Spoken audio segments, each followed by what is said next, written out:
Bueno, muy buenas tardes, queridos alumnos. En el día de hoy vamos a empezar a ver el tema de esquizofrenia, que es el tema que compete a la siguiente unidad. La esquizofrenia es uno de los trastornos más graves que existen, uno de los cuadros psiquiátricos más complejos que vamos a ver a lo largo de toda la materia. Tiene características muy particulares, muchos síntomas que no hemos visto todavía a lo largo de la materia, pero es un trastorno que llama mucho la atención porque no siempre se conoce. Por ahí los trastornos de ansiedad, los trastornos del estado de ánimo son más conocidos porque la gente habla de estos trastornos que padece. En cambio, la esquizofrenia es un cuadro más oculto. La gente por ahí, las personas que lo padecen, no hablan de este padecer, no hablan de lo que les pasa, se oculta muchas veces en la familia y en las personas estos cuadros porque la esquizofrenia está relacionada con lo que es la vieja locura. Lo que antes llamaban locura, que tenía que ver con estos cuadros en los que había pérdida de realidad, estos estados de delirios, de alucinaciones. Entonces, estos cuadros son más ocultados, no se comentan, como por ahí hoy ya se conoce más un ataque de pánico, se conoce más algún cuadro de depresión, de ansiedad, pero estos trastornos que tienen una sintomatología muy compleja, lo padece un alto grado, una alta cantidad de población. Más o menos se relaciona que entre el 1 o 2% de la población lo padece y eso significa una gran cantidad de gente, Entonces, hoy vamos a trabajar bien de qué se trata el cuadro clínico, cuál es la definición, cuáles son los síntomas principales que pueden aparecer en un cuadro de esquizofrenia y después vamos a ir viendo los subtipos de esquizofrenia que existen, ¿sí? Bueno, vamos a empezar definiendo la esquizofrenia como un trastorno psicótico mayor. ¿Por qué es un trastorno psicótico? Porque tiene que ver con una pérdida de realidad. El paciente no se mantiene siempre en un estado de conciencia. Nosotros vimos dentro de lo que son las funciones cognitivas los trastornos de la conciencia, los trastornos de la percepción, los trastornos del pensamiento y muchas de estas características lo vamos a ver acá, en esta enfermedad, en esta patología psiquiátrica, ¿sí? Entonces, una de las características de la esquizofrenia es que hay pérdida de realidad. El paciente a veces atraviesa por lo que llamamos una realidad paralela y no está percibiendo de la misma manera que nosotros la realidad. Está teniendo algunas características que parecieran referirse a una realidad paralela. Por ejemplo, lo que son los delirios o por ejemplo lo que son las alucinaciones. Esas son características muy frecuentes en la esquizofrenia paranoide sobre todo. ¿Qué tiene de característico la esquizofrenia? Es que lleva a una incapacidad muchas veces tan grave que aísla al individuo no solamente de sus relaciones interpersonales, sino también de los ámbitos laborales, escolares y familiares que muchas veces no logran los vínculos acompañar este trastorno tan complicado. Entonces, la esquizofrenia genera una incapacidad muy alta. Va a llevar al aislamiento social de la persona, va a llevar a la apatía, estos sentimientos de afectividad aplanada. Las personas con esquizofrenia empiezan a tener mucha distorsión, mucha desorganización a nivel afectivo y mucha desorganización del comportamiento. Por ejemplo, en el aseo, la higiene personal, empiezan a comportarse en lo que llamamos comportamiento desorganizado. Tanto en la higiene, en las comidas, en el sueño, va a generar alteraciones muy grandes y es por eso que genera en el ámbito que lo rodea, en los vínculos, una dificultad de acompañar al paciente en esta enfermedad. La esquizofrenia va a tener, por ejemplo, características, como les decía, de delirios. ¿Qué son los delirios? Los delirios son alteraciones del pensamiento. Una de las funciones psíquicas que vimos son la función psíquica pensamiento y una de las alteraciones que habíamos visto dentro de las alteraciones del pensamiento eran los delirios. ¿Qué significa esto? Que el paciente crea una realidad paralela, tiene una idea que percibe como cierta, por ejemplo, que lo están persiguiendo, que lo quieren matar, que le quieren sacar sus órganos, que es Dios y tiene que salvar al mundo, que ha sido un enviado del Señor, que alguien lo quiere engañar, que alguien lo quiere traicionar. Puede tener diferentes ideas que se imponen en su pensamiento y se perciben como real. Entonces empieza a actuar este paciente en base a esa idea que percibe como real. Y empieza, no sé, a tener características como a actuar en el barrio para salvar a los vecinos, atacar a la familia porque percibe que la quiere atacar. Va a depender el comportamiento de la persona con esquizofrenia según la idea o según ese pensamiento que esté impuesto en su mente. Ellos creen, se convencen de que ese pensamiento es absolutamente real y viven como si así lo fuera. Otra de las características que tiene la esquizofrenia es la alucinación. Pueden percibir diferentes tipos de alucinaciones. Así como decíamos que el pensamiento tiene la alteración delirio, la percepción va a tener otra de las alteraciones que es la alucinación. Las alucinaciones son uno de los trastornos de la percepción, otra función psíquica. ¿Qué es lo que percibe el sujeto? Percibe cosas que no están en el mundo real, que no están a nivel de la realidad, que otras personas no pueden verla. Esas alucinaciones pueden ser visuales, por ejemplo, ver personas que no están en el mismo lugar, ven monstruos, ven ojos, ven animales, ven sombras, ven palabras. Pueden observar y realmente lo ven como si fuera que está frente a sus ojos.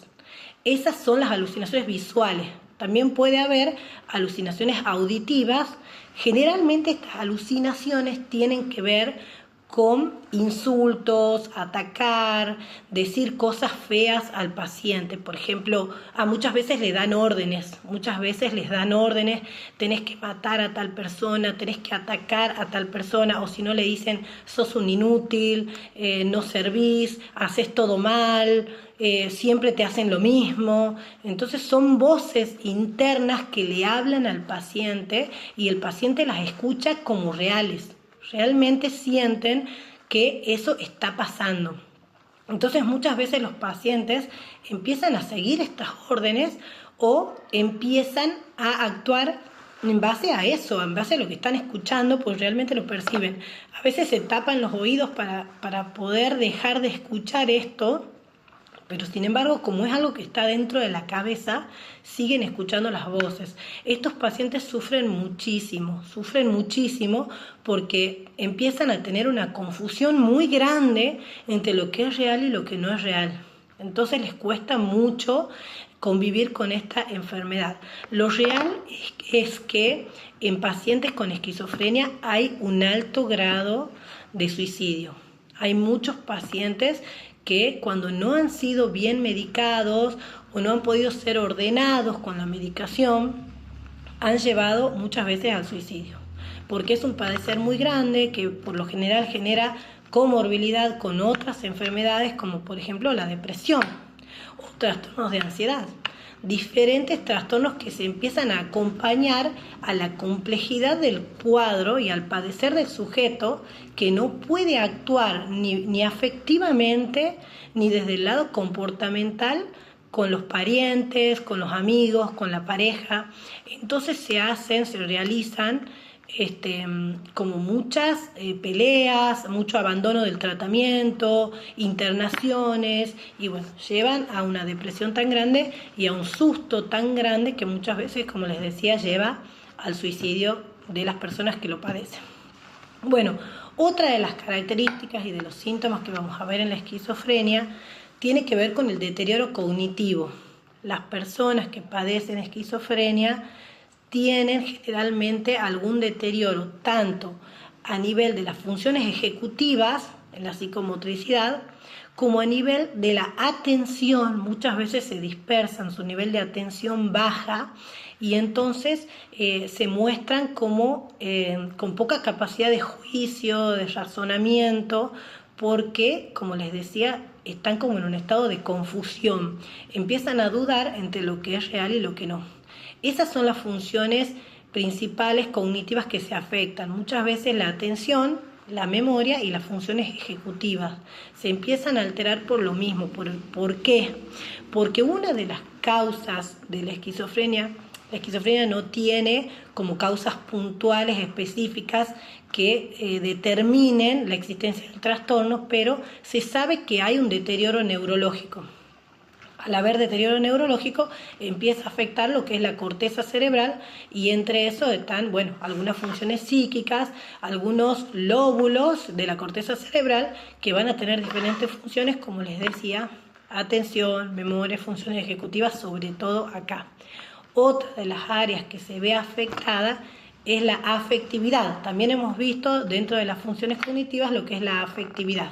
Bueno, ¿qué pasa con la afectividad y el comportamiento? Lo que se define como una desorganización, síntomas de desorganización. Dentro de los síntomas de desorganización está la afectividad y el comportamiento.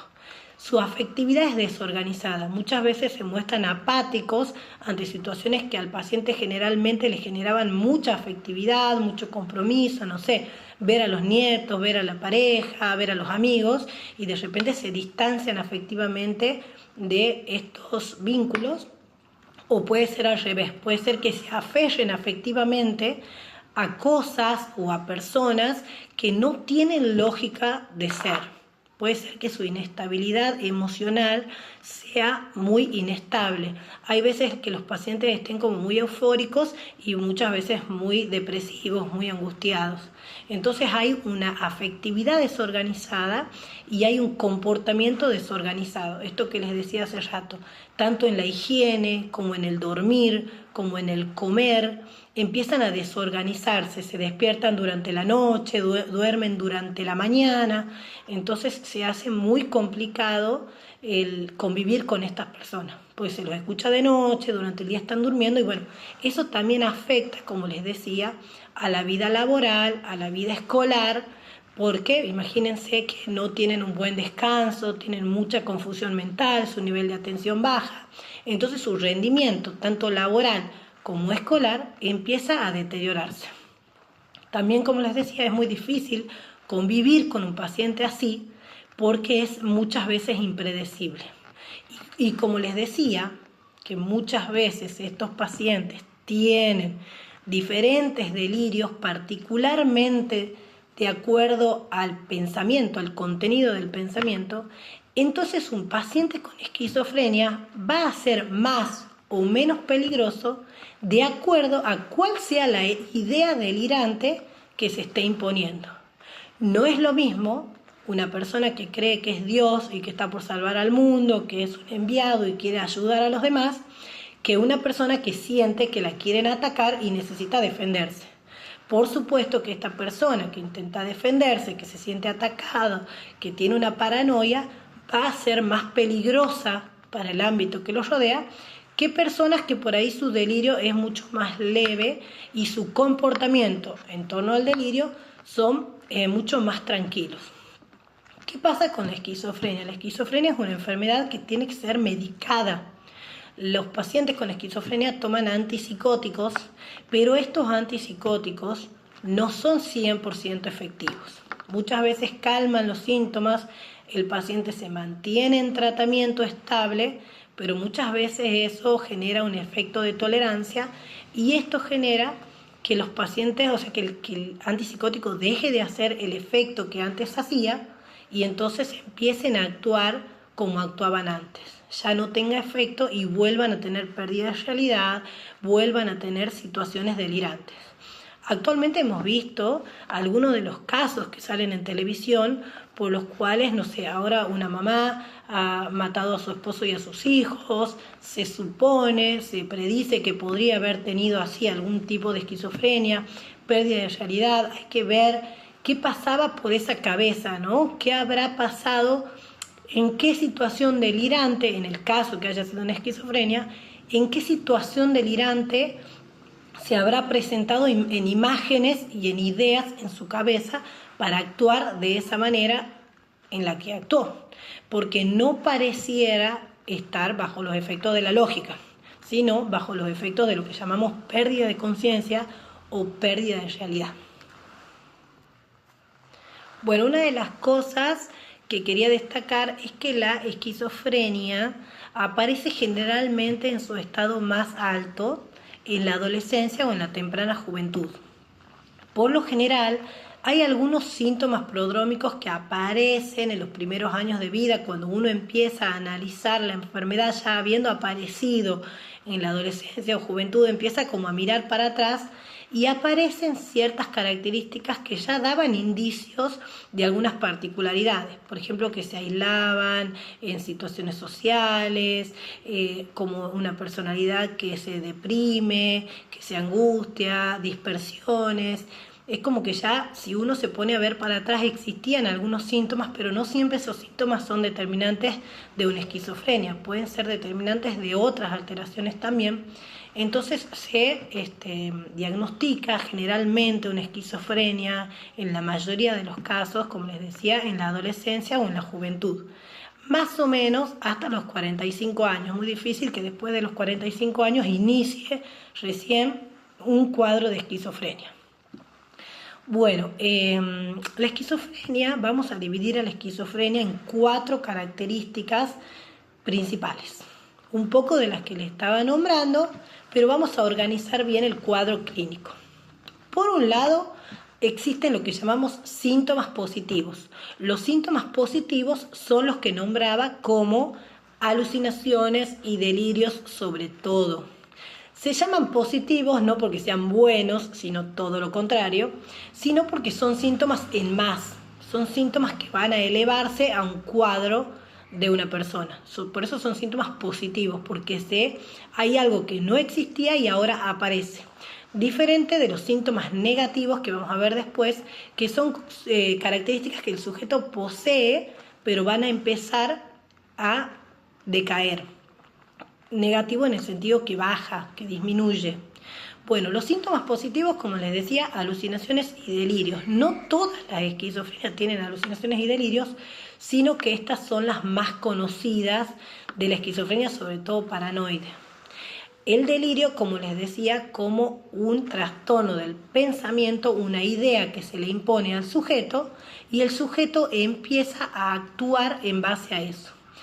En el delirio solamente hay contenido del pensamiento, no se ve nada ni se escucha nada. Eso para diferenciarlo de las alucinaciones, que muchas veces se confunde lo que es el delirio con la alucinación. La alucinación sí es un trastorno de la percepción y ahí el sujeto ve cosas, escucha cosas, siente cosas, porque también se altera el tacto, se alteran los 5 sentidos, se pueden alterar cualquiera de los 5 sentidos. Se puede alterar el olfato, que ellos pueden sentir olores que en realidad los demás no sienten. Cualquiera de los 5 sentidos puede estar alterado. Uno de los delirios muy conocidos es que los pacientes manifiestan que les están, por ejemplo, sacando órganos del cuerpo, que ellos sienten que le están revolviendo las vísceras y le están sacando órganos del cuerpo, o que alguien les está poniendo pensamiento adentro del cerebro, como si fuera que lo sienten. Tienen esos pensamientos que ante la otra persona que los escucha parecen totalmente ilógicos, irreales, pero sin embargo el sujeto está convencido de que esto es así. Como las otras personas lo niegan, el sujeto después empieza a dejar de decirlo un poco, por eso se aísla, pero ellos siguen creyendo que esa es la realidad. Entonces, como les decía, el delirio es una idea que está absolutamente en la mente del paciente, una convicción de que algo es de esa manera. Diferente de lo que es una alucinación, que tiene que ver con que puedan verse cosas, escucharse cosas, tiene que ver con que se perciban algunas cosas en el mundo externo, no en el mundo interno más, que tiene que ver con el delirio. Bueno, esos son los 2 síntomas positivos más conocidos.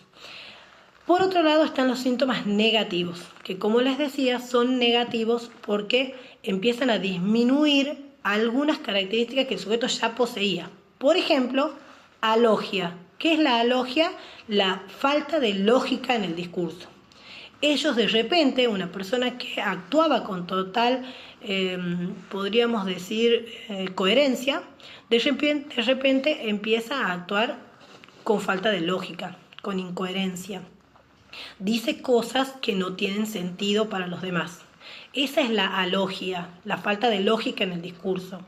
Otra de las cosas que va a disminuir en los síntomas negativos es lo que llamamos apatía, que es lo que disminuye, lo que tiene que ver con la afectividad, el ponerse en el lugar del otro. Lo contrario sería la empatía. Entonces la apatía, porque de repente se hacen más apáticos, ya no empatizan con los vínculos, no están como afectivamente prendidos, por ejemplo, a la vida familiar, a la vida amistosa, se hacen más, más apáticos, más distantes. Otra de las características es la falta de, nosotros llamamos anedonia, que es las dificultades para experimentar placer. Ya no sienten de la misma manera el placer por algunas cosas que antes disfrutaban. Esta característica la hemos visto también en la depresión. Bueno, algunos de estos síntomas así negativos son los que vamos a ver en el cuadro completo. Tenemos en la esquizofrenia dos fases, una fase aguda y una fase crónica. En la fase aguda quiere decir que es la fase más fuerte de la esquizofrenia. Muchas veces se lo determina como un brote psicótico, que es donde el paciente hace como un pasaje al acto de todo eso que percibe, de todo eso que siente, de todo eso que piensa. Entonces la fase aguda sería donde el paciente está actuando bajo el delirio, bajo las alucinaciones. No sé, por ejemplo, podríamos decir que en estos casos que se ven muchas veces en la televisión, donde se ha matado gente, donde de repente se ha atacado gente o se han defendido de cosas que en realidad no estaban, esa es la fase aguda, donde el paciente está con todos los síntomas positivos encima, a flor de piel. A diferencia de lo que son los síntomas negativos, que cuando una persona está medicada, el antipsicótico va a actuar sobre los síntomas positivos, sobre los delirios y las alucinaciones, pero los antipsicóticos no actúan sobre los síntomas negativos y el paciente, si bien ya no está en la fase aguda, como con delirios, alucinaciones y actuando, pero el paciente sigue teniendo esquizofrenia, aunque esté en la fase crónica. ¿Qué significa esto? Que los síntomas negativos siguen.